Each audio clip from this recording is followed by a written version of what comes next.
Salam değerli yoldaşlar. Bugün sizlerle sikloalkanlarda sis ve trans izomerlik meselesine toxunacağıq. Daha çox sis trans izomerlik, yəni həm də sis izomerlik məsələsinə alkenlərə toxunuruq. Düzdür, alkenlərdə bununla bağlı suallarla çox qarşılaşırıq. Lakin sikloalkanlarda da siklin yerləşdiyi müstəvinin bir tərəfində və yaxud siklin yerləşdiyi müstəvinin hər iki tərəfində, yəni əks tərəflərində radikallarımız yerləşə bilər və buna görə də sis və transizomerlik ortaya çıxır. Belə ki, məsələn, nümunə üçün deyək ki, biz siklopropana baxaq məsələn. Bizim siklopropanımızın düşünək ki, bax, siklopropanında 2 metil radikalı birləşib. Həmin 2 metil radikalı siklopropanın yerləşdiyi bu müstəvinin, düşünək ki, məsələn, bu bizim siklopropanımızın yerləşdiyi müstəvidir. İndi mən qaraltmaq istəmirəm çox da. Bu müstəvinin yəni bir tərəfində, məsələn, hər 2 metil radikalı bu müstəvinin eyni tərəfində yerləşərsə, bu zaman buna sis izomerlik deyirik. Əgər siklopropanın yerləşdiyi müstəvinin əks tərəfində, yəni məsələn biri burada yerləşir, gəlin yenə başqa rəngindən bunu işarələyək. Məsələn, biri deyək ki, burada, amma digəri isə aşağı müstəvinin alt tərəfində yerləşir.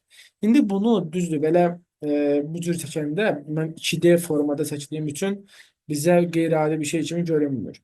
Amma bunu biz 3D formasında baxsaq, məsələn, gəlin bir diqqətlə baxaq. Bax, bu bizim siklopropanımızdır. Gördüyünüz bu hissə bizim bu siklopropanımızdır.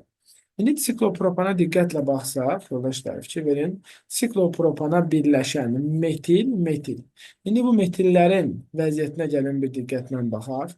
Fikir verirsiniz, siklopropanın yerləşdiyi müstəvi budur. Baxın, siklopropanın yerləşdiyi müstəvi budur. Siklopropanın müstəvisinin hər iki metil radikalı eyni tərəfində yerləşib. Yəni müstəvinin fikir verirsiniz, hər ikisi eyni tərəfindədir müstəvinin. Ona görə də buna sis izomerlik deyirik. Sis 1, 2 dimetil. Yəni zaten böyle 1-2 dimetilə ehtiyac da yox. Çünki 1-3 dimetil olmur. Onu deməyə ehtiyac yoxdur. Deməli, sis dimetil siklopropan deyə bilərik buna. Yəni aydın açıq görünür ki, artıq fikir verin, yenə deyirəm. Bu bizim müstəvimiz. Mən bunu məsələn çevirib 3D müstəvidə, 3D formasında daha doğrusu. Bunu mən aşağı doğru da çevirsəm. Yenə də fikir verirsiniz, neynəsək də biz bunu siklopropanın yerləşdiyi müstəvi budur və siklopropanın müstəvisinin artıq həmin o radikallar gəlir bir tərəfdə qalır da, yəni əks tərəflərdə yerləşmir. Yəni o müstəvinin bir tərəfində qalırsa radikallar, buna sis izomerlik deyirik. İndi yoldaşlar, bunu testlərdə və ya suallarda, hər hansısa bir mövzuda qarşımıza çıxanda, yəni bunu bu formada fərqləndirə bilərik ki, məsələn, bax, belə gördük, burada bunu bu şəkildə verəcəklər bizə ki, biz anlayaq ki, bu siklopropan müstəvisinin eyni tərəfində yerləşirlər və yaxud siklopropan belə çəksək, metilləri yəni eyni istiqamətə qoyacaqlar ki, biz bilək ki, bu müstəvinin eyni tərəfindədir, bu sis izomerlikdir.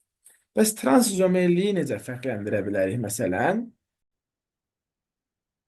Trans izomerliyi isə yoldaşlar, gəlin diqqətlə fikir verək. Baxın, bu isə bizim dimetil siklopropan.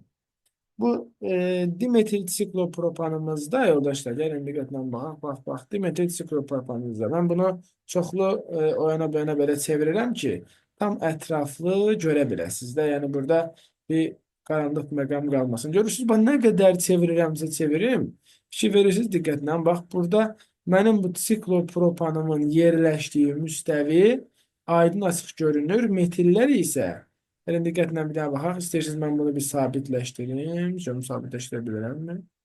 Aha, bax belə. Gəlin bir daha diqqətlə baxaq. Bax, bu mənim siklopropanımın yerləşdiyi müstəvidir, bayaqki kimi. Bayaq gördünüz, siklopropanın yerləşdiyi müstəvidə hər iki metil radikalı eyni tərəfdə idi. Amma burada metil radikalının biri müstəvinin bir tərəfində, digər metil radikalı isə müstəvinin digər tərəfindədir. Yəni müstəvinin əks tərəflərindədir bu radikallar. O zaman mən bunlara nə deməliyəm yoldaşlar? Trans dimetil siklopropan deyə bilərəm.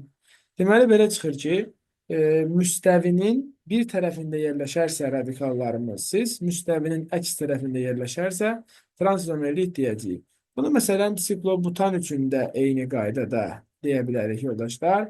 Siklobutanda məsələn, siklimizin bir tərəfində yerləşərsə, məsələn, bunu belə göstərə bilərik. 1-2 Dimetil və yaxud bu 1-3 Dimetil, məsələn, burada qoya bilərəm bunu. 1-3 Dimetil. Amma mən bunu, yəni, belə göstərirəm ki, testlərdə bu cür qarşımıza çıxa bilər də. Məsələn, bunu belə aşağı istiqamətdə, bunu amma yuxarı istiqamətdə.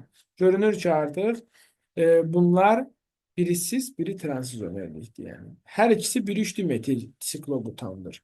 Lakin biri cis, biri transizomerlikdir. Eyni müstəvidə yerləşirlərsə cis, əgər bir-birinə əks müstəvidə yerləşirlərsə, bu zaman transizomerlik deyilik yoldaşlar.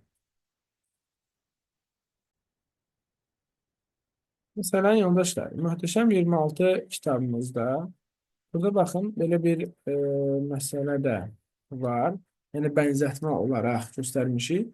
Daha çox şagirdlər, abituriyentlər üçün asan anlamaq üçün, yəni ki, bunu bir göstərdiyim mənzərəni bir masa kimi düşünün ki, yəni bir masanın, məsələn, iki top var burada. İki topun hər ikisi masanın üzərində olmasıyla biri masanın altında, biri də üzərində olması təbii ki, bu fərqli vəziyyətlərdir. Eyni vəziyyət kimi qəbul edə bilmərik biz bunu, düzdürmü yoldaşlar? Yəni, düzdür, məsələn, siklo, butan